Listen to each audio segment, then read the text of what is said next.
اب ستارے کس کے ہیں اور کس نے بنائے ہیں؟ سیارے کس کے ہیں اور کس نے بنائے ہیں؟ زمین و آسمان کس کا ہے اور کس نے بنایا ہے؟ نباتات، جمادات، حیوانات، انسان، یہ ساری چیزیں کس نے بنائی ہیں؟ پھر موجودہ کورونا کو کس نے بنایا ہے؟ جتنی بیماریاں ہیں ان کو کس نے بنایا ہے؟ جنت کس نے بنائی ہے؟ جہنم کس نے بنائی ہے؟ اور ان سب کا مالک کون ہے؟ دیکھیں، آپ نے گھروں میں کئی لوگوں نے، ویسے تو کتا رکھنا ٹھیک نہیں، لیکن رکھوالی کے لیے جہاں پہ خطرہ ہو تو وہاں پہ، یا شکار کے لیے کتا رکھنا جائز ہے۔ ویسے جس گھر میں کتا ہو وہاں پہ رحمت کا فرشتہ نہیں آتا۔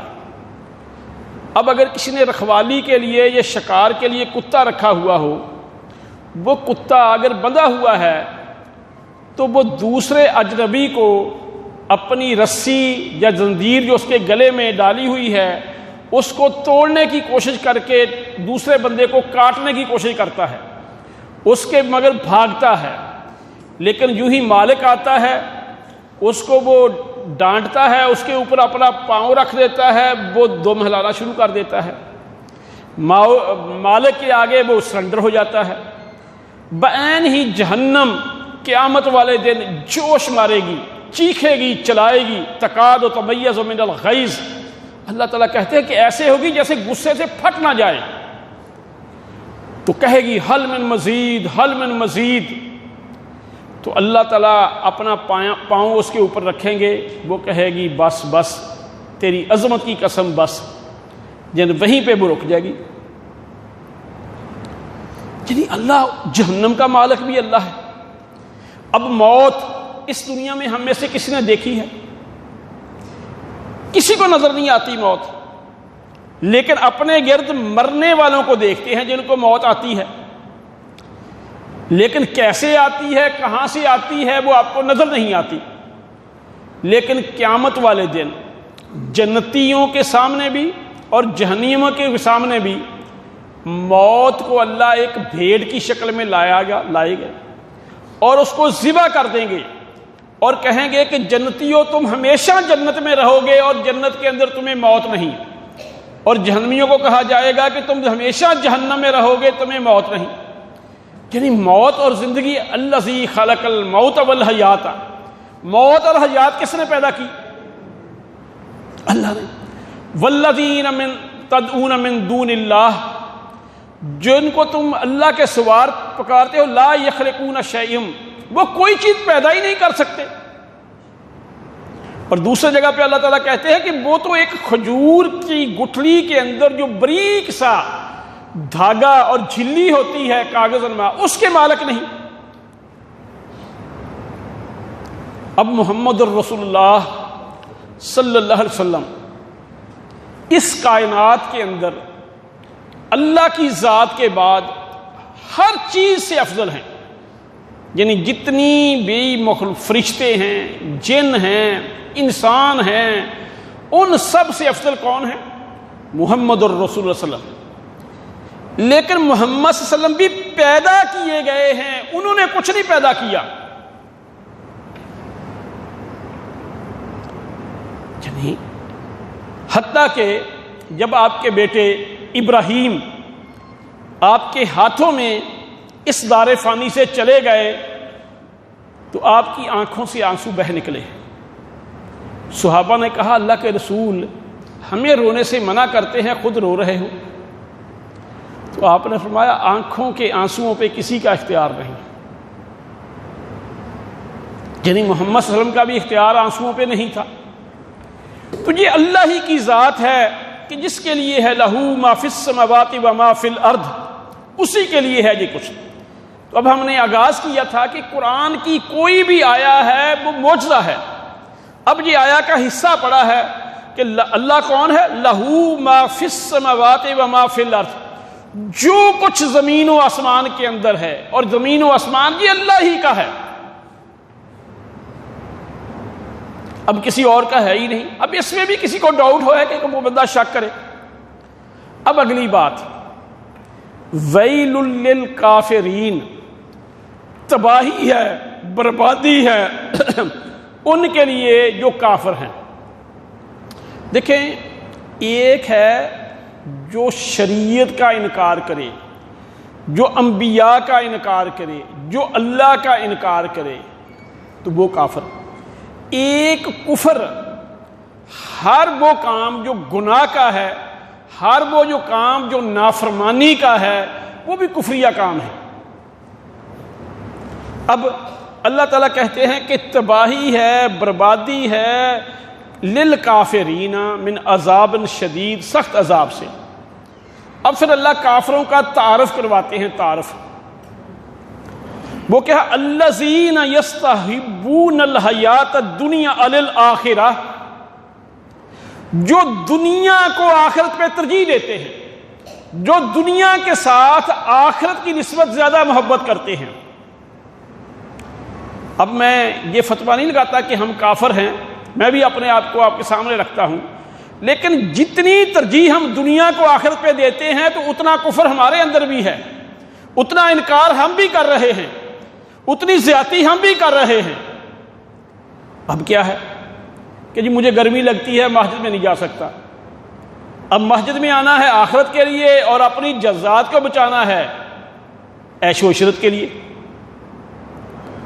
سردی کا موسم ہے، ٹھنڈی راتیں ہیں، صبح اٹھ کے مسجد نہیں آ سکتا. اور مسجد کیوں آنا ہے؟ کوئی بندہ مسجد میں کیوں آتا ہے؟ اللہ کو راضی کرنے کے لیے. جب اللہ راضی ہوگا تو اس کی آخرت بہتر ہوگی.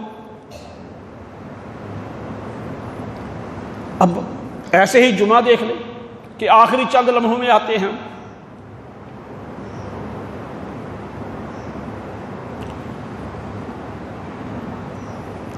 دوسرے مقام پہ 30واں پارہ ہے، اللہ تعالیٰ کہتے ہیں فَأَمَّا مَن طَغَىٰ، فَأَمَّا مَن طَغَىٰ، جو باغی ہو گیا، جو سرکش ہو گیا. کون ہو گیا؟ وَآثَرَ الْحَيَاةَ الدُّنْيَا عَلَى الْآخِرَةِ، جو دنیا کو آخرت پہ ترجیح دینے لگ گیا. اور آج ہمارا حال کیا ہے؟ مارکیٹ کے اندر جھوٹ کیوں چلتا ہے؟ رشتہ داروں کے اندر فراڈ کیوں چلتے ہیں؟ محلوں کے اندر دغا بازی کیوں چلتی ہے؟ کچہریوں کے اندر جھوٹ کیوں چلتا ہے؟ باقی جگہ پہ ہم یہ کام کیوں کرتے ہیں؟ یہ آثر الحیات الدنیا علی الآخرہ پر نہیں ہے. میرے بھائی وہ مسلمان تھے. یہ حقیقی واقعہ انڈیا کا ہے. انڈیا کے اندر ایک مسلمان کے بیٹے نے سکھ کا بیٹا قتل کر دیا. اب اس سکھ نے گواہ جو تھا نا قاتل کے باپ کو لکھا دیا. لوگوں نے بڑا کہا کہ وہ تو قاتل کا باپ ہے. کہتا مجھے پتا ہے، میں نے صحیح لکھایا ہے. اب کورٹ کے اندر وہ گواہ پیش ہو گیا. جج نے پوچھا کہ ہاں بتاؤ. کہنے لگا کہ میرے بیٹے نے اس کے بیٹے کے سر پہ لاٹھی ماری اور اس کا بیٹا مر گیا. یعنی حق کی گواہی دینا یہ مسلمانی ہے، خواہ اپنے خلاف ہی جائے. ایسے مسلمان بھی تھے. لیکن ہم لوگ کہاں کھڑے ہیں؟ مساجد کے بارے میں، جو سچی باتیں ہیں ان کے بارے میں کوئی گواہی نہیں دیتا. اور یقین جانے کہ ایسی ایسی باتیں ہم سنتے ہیں اور وہاں پہ سب گونگے شیطان بن کے بیٹھے رہتے ہیں. میں نے شاید بتایا کہ نہیں بتایا، یہ جامعہ چشتیہ اسکول ہے، میں اسکول کا نام بھی بتا دیتا ہوں. بولے کی جھگی کے قریب ہائی اسکول ہے. وہاں پہ اب گورنمنٹ نے، یہ ہے تو غلط کہ زلیخا اور یوسف کا واقعہ آج کل صبح ہمارے ترجمے میں چل رہا ہے کہ ایک نوکر گھر میں رکھا ہے. اگر شاہی خاندان کی عورت نوکر پہ فریفتہ ہو سکتی ہے تو عام عورتوں کو کیا کہیں گے کہ مردوں کے ساتھ جب ملیں گی. تو رسول صلی اللہ علیہ وسلم نے فرمایا کہ جب دو مرد اور عورت غیر محرم تنہائی میں اکٹھے ہوتے ہیں، تیسرا وہاں پہ شیطان ہوتا ہے. اور ہمارے ہاں کیا ہے جی، میرا کزن ہے. اب یہ آپ میڈیا پہ کیا دیکھ رہے ہیں کہ یہ کزن ہی تھا اس بچی کا جو خیبر پختونخوا میں مسئلہ بنا. اور بلکہ جہاں پہ برائی کے زیادہ چانسز ہوں، اسلام نے وہاں پہ پابندیاں، سختیاں زیادہ رکھی ہیں۔ صحیح بخاری کی حدیث ہے، کسی ڈائجسٹ کی بات نہیں۔ محمد الرسول صلی اللہ علیہ وسلم سے پوچھا کہ دیور سے پردہ ہے؟ آپ نے فرمایا دیور تو موت ہے، موت۔ باہر والا تو پتہ نہیں گھر میں آئے گا یا نہیں آئے گا، اسے تو موقع ملے گا غلط کام کا کہ نہیں ملے گا، یہ تو ہے ہی گھر میں۔ گھر کے اندر ہے، بچہ ہوگا خامد کے نام لگے گا، کسی کو کیا پتا۔ یعنی جو شریعت نے پابندی، اللہ معاذ اللہ بیوقوف ہے کہ اس نے پابندیاں لگائی ہیں۔ ہم جو ہے نا 14ویں 21ویں صدی والے روشن خیال ہیں، اور جتنے روشن خیال ہیں جو کہتے ہیں کہ ہم نے سمجھ کے، سوچ کے، عقل سے، اپنے سٹیٹس کے مطابق، اپنے معیار کے مطابق، اپنی پسند کے مطابق شادی کی ہے، 95% ایسی ڈیٹا کہتا ہے فیل ہوتی ہیں۔ 95% ایسی شادیاں، اور ہم پتہ نہیں کس عقل کی، کس کو کہتے ہیں؟ اللہ جس نے ساری دنیا کو عقل دی ہے، اس کے احکام بے عقلی کے اوپر۔ قرآن کو پڑھ کے دیکھیں، اللہ علیم بھی ہے، اللہ حکیم بھی ہے، یہ بار بار اللہ تعالیٰ کہتے ہیں۔ لیکن میرے بھائی، ہم نے دنیا کو ایک رول ماڈل دینا تھا کہ ہم مسلمان ہیں، یہ ہمارا کردار ہے، تم اس کو فالو کرو گے، ہم بچے ہوئے ہیں، تم بھی بچو گے۔ لیکن ہمارا تو حال یہ ہے کہ ہم خود ہی تباہ ہوئے ہیں۔ یونیورسٹیوں میں دیکھ لو، باقی اداروں ہسپتالوں میں دیکھ لو، یعنی پیسوں کی خاطر، وآثر الحیات الدنیا علی الآخرہ، کہ ہم نے اسکولوں کے اندر ڈانس کروا دیے پیسوں کی خاطر، ٹی وی کے اوپر ہم نے ننگا کر کے بٹھا دیا، جی ہماری بچی بہت آگے نکل گئی ہے، اور باقی جگہ پہ دیکھ لو۔ لیکن آج کل تو ایسی بات کرنے والے کو سمجھتے ہیں یہ پتہ نہیں کس زمانے میں رہتا ہے، اسے لوگ بیوقوف کہتے ہیں۔ لیکن میرے بھائی دیکھیں جی، قاعدہ قانون بدلتے نہیں۔ برکیف بات چل رہی تو میں نے یہ جامعہ چشتیہ اسکول کی بات کی، تو وہاں پہ پرائمری حصے میں گورنمنٹ نے کر دیا کہ لڑکوں کے اسکول میں لڑکیاں پڑھا سکتی ہیں۔ اب وہاں پہ ٹیچریں پڑھانے لگی۔ اب یہ میں حقیقی واقعہ سنانے لگا ہوں، حقیقی۔ وہاں ایک بندہ جو کام صحیح نہیں کرتا تھا، 2 نمبر تھا، کوئی افسر اوپر صحیح آ گیا، انہوں نے اس افسر کو درخواست دے دی کہ یہ تنخواہ لیتا ہے لیکن کام نہیں کرتا۔ اب اس نے کیا کیا، محلے کے مسٹنڈے بلا کے جنہوں نے درخواست دی ان پہ الزام لگایا کہ دن کو اتنے بجے سیڑھیوں پہ فلاں فلاں اساتذہ نے ان بچیوں کے ساتھ زیادتی کی۔ چلو وہ مسٹنڈے تھے، انہوں نے بھی یہ بات کہہ دی، چلو ہم کہتے ہیں کسی حد تک ایسے لوگ ہوتے ہیں۔ اب اس کے بعد وہ انکوائری لگ گئی۔ اب جو 2 نمبر لوگ ہیں اتنے تیز ہیں کہ ہمارے ہاں بندہ خواہ یونیئر ہو، اگر کسی سینئر پوسٹ کا اسے چارج مل جائے وقتی طور پہ تو وہ سینئر ہوتا ہے۔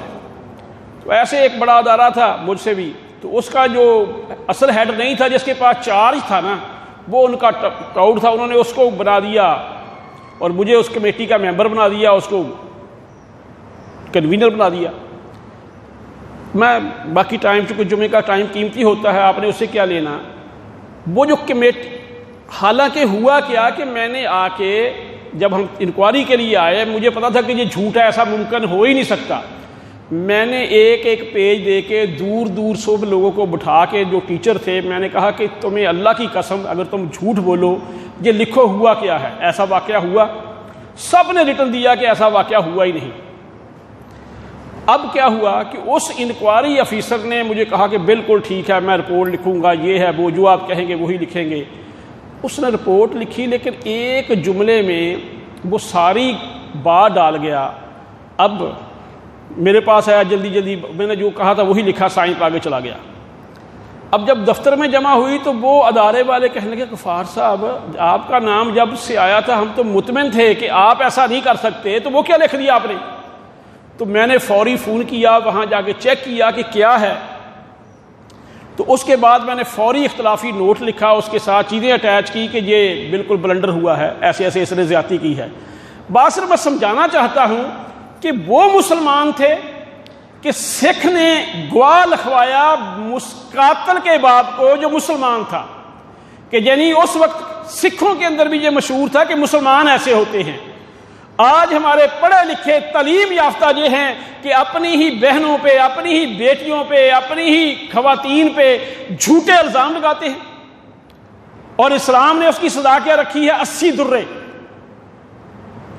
اچھا وہ سب لکھ دیا، ان کا میں نے جھوٹ فاش کر دیا، آج تک کسی نے سزا نہیں دی انہیں۔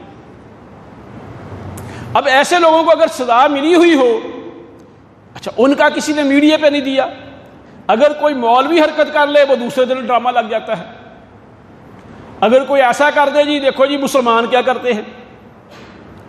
تو میرے بھائی کہاں گئے ہیں ہم؟ تو بات جو ہمارے اسلاف تھے وہ حق ہی کہتے تھے۔ تو ایک تو بات یہ تھی، اب ٹائم زیادہ ہو رہا، دوسرا میں بات ابھی ایک بھائی جہاں پہ بات کر رہے تھے کہ مسجد میں آتا ہوں نیند بڑی آتی ہے، تو باہر نہیں نیند آتی۔ پہلے بھی ایک بندے نے کہا تھا کہ جب ہم موسیقی سنتے ہیں اور الٹے سیدھے کاموں میں ہوتے ہیں نیند نہیں آتی، تو ایسے وہ بھائی نیند پھولوں پہ آتی ہے، کانٹوں پہ نہیں آتی ہے۔ ایک تو بات یہ ہے۔ دوسری بات یہ بھی ہے، یہ تو میں نے دنیا کی مثال دے دی، یہ رسول اللہ صلی اللہ علیہ وسلم کا فرمان ہے اب جو میں آپ کے سامنے رکھ رہا ہوں۔